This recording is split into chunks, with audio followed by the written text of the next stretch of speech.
في يوم من الأيام في وقت من الأوقات في ساعة من الساعات عدنان كان واقف قدام مراية الحمام بيغسل سنانه فسأل نفسه سؤال: هو ازاي الناس اخترعوا فرشة الأسنان؟ وازاي كانوا بيغسلوا سنانهم زمان؟ فالرد جاله على طول مننا وقلنا له: جاء البيان يا عدنان، ركز معايا وخليك من الشجعان، عشان هنحكي حكاية لم تخطر على الأذهان، وهناخدكم في رحلة سريعة في حكاية اختراع فرشة الأسنان. من آلاف السنين كانت الحضارات القديمة زي الفراعنة والرومان واليونان عندهم طرقهم الخاصة في الحفاظ على نظافة الأسنان. في مصر القديمة كانوا بيستخدموا عيدان شجر معينة زي شجر الزيتون، كانوا بيمضغوه لحد ما يطلع ألياف شبه الشعيرات الصغيرة، وده يعتبر الشكل البدائي لفرشة الأسنان. أما في الحضارة الرومانية واليونانية كانوا بيستخدموا بودرة من مواد طبيعية زي قشر البيض المحروق وبعض النباتات القاشطة لتنظيف أسنانهم. طبعا الطرق دي كلها كانت بعيدة كل البعد عن الفرشة اللي احنا نعرفها النهاردة، لكن كانت بداية مهمة لفكرة الاهتمام بنظافة الفم.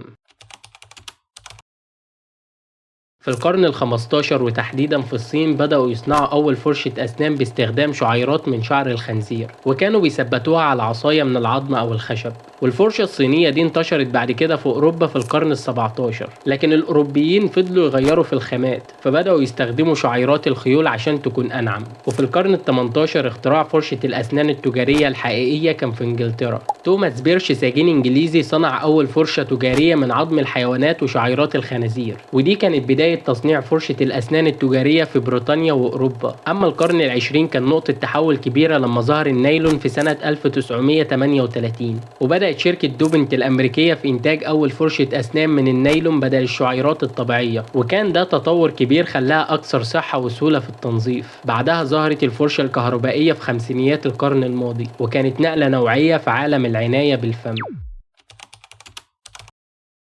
النهاردة بقى عندنا اختيارات كتير، منها الفرشة اليدوية والفرشة الكهربائية، وكمان في فرشات أسنان بتكنولوجيا متقدمة زي الاهتزازات الصوتية أو حتى مستشعرات تقيس الضغط، وفرش للأطفال اللي فيها شخصيات كرتونية عشان تشجعهم على التنظيف.